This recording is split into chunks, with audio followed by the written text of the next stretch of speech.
All right, this is a British car. It's kind of similar to an American. Only difference is the steering wheel is on the right side of the car instead of the left. You know, that's where your steering wheel will be.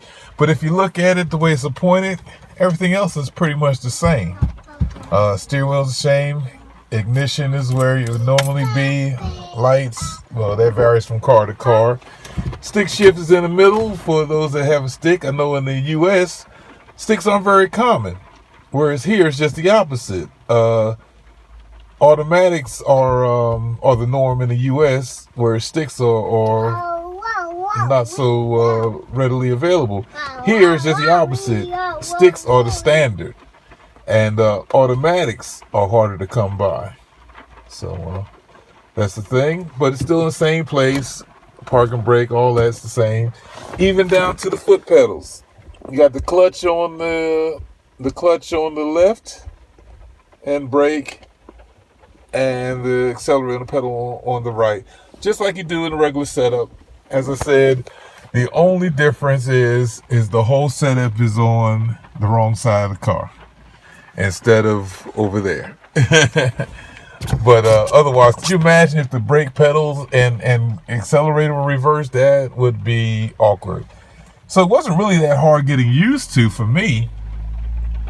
In that everything was set up the same. It's just that the whole station was on the wrong side of the car. So what I found myself doing when I first got my first British car was I always end up doing that. You know that tendency to want to ride with your arm over the passenger seat, which was my thing. So I always end up finding myself doing that. But once I got used to that, that was all right. And then also the idea of being on the wrong side of the road. But what helps is that there are other cars there. So you tend not to want to be there. So after a while, you get used to being on the right side of the road.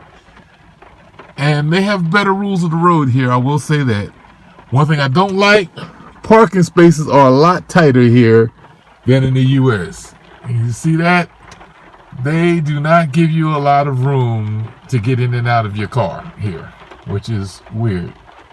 But other than that, not much different. I got a standard here. I got a GTI Volkswagen Golf, old model, but hey, she still gets up and goes. So anyhow, I'm gonna hold that for me, baby. Let's see if we can get around while I drive. And I'll be putting over an audio track over that anyway. That's so important. Yeah, lights. It's a rainy day here. No, enough. You can't have my phone. Daddy's doing something. Yeah. Uh-oh.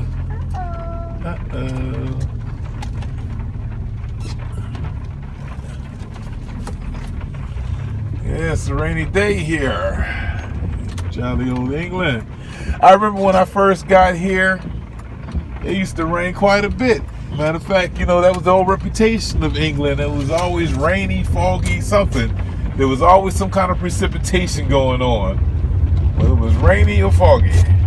But I guess that is the testament of climate change, that that's not the norm anymore. That is definitely not the norm. And the roads tend to be a little tighter here as well. That's another thing I like about having a smaller car. Volkswagen Golfs are surprisingly roomy for their size, but they are small cars. Which is handy because some of these roads and places are pretty darn tight. And as you see, I'm on the opposite side of the road. As is traffic. Which makes it interesting when I go back to visit in the U.S. and I have to remind myself, stay on the other side of the road, stay on the other side of the road. Because, personally, I've been driving here longer than I have in the U.S. I've been here so long.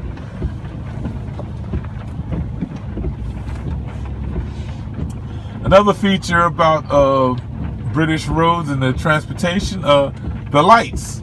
You know, in the States, we just have a typical, was it red and green? Here they have three, the red, yellow, and green. And, oh no, I'm sorry, we have the red, yellow, and green in the States too, but you only get the yellow when the lights go into red. Here you get it both ways. So when the light's turning to green, it'll go to yellow first to let you, as like a warning, like, hey, the light's about to turn green, so you can start moving, as well as when it's going from green to red to let you know it's about to go red. So that's one thing I found interesting here. In the States, you only get the yellow when it's going to red, from green to red. But here you get it both ways. So just a little side note. See?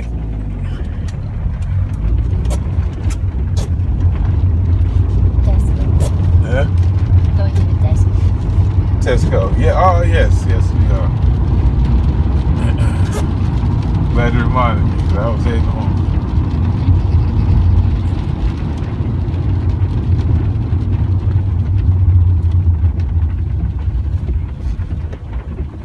Yeah, it's one thing about this little village, town that we live in, Kings Lynn. They've got a quite a developed one-way system, which is kind of strange. But once you get used to it,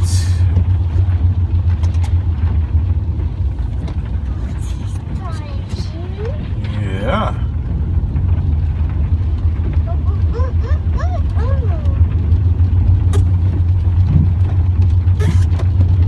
A lot of history here in Kings Lynn. Well, a lot of history everywhere in England, really. Considering how old and and developed the place is.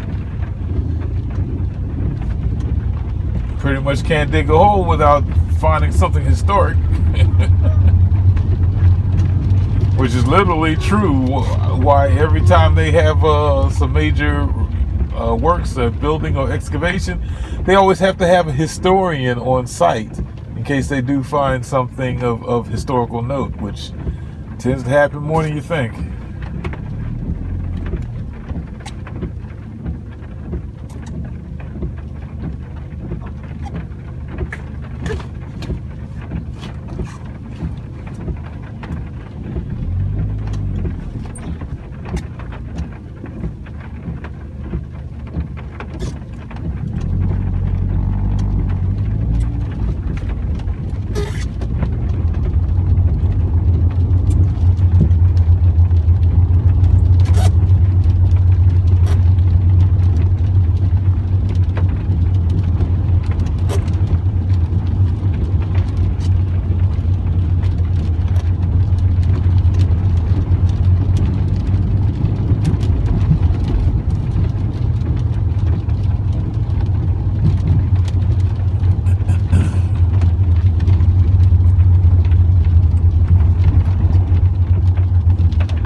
Nice historical thing. I'll have to get it in. Because apparently there used to be gates all around Kings Lynn, so you could only come in certain places. And this is the only surviving gate left. There it is, the gate.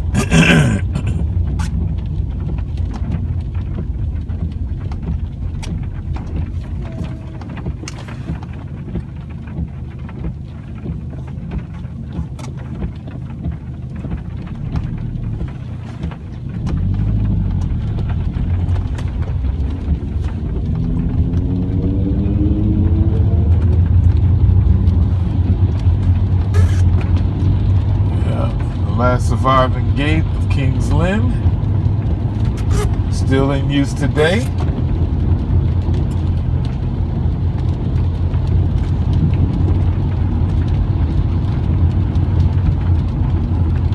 A lot of history, a lot of history. That gate is hundreds of years old.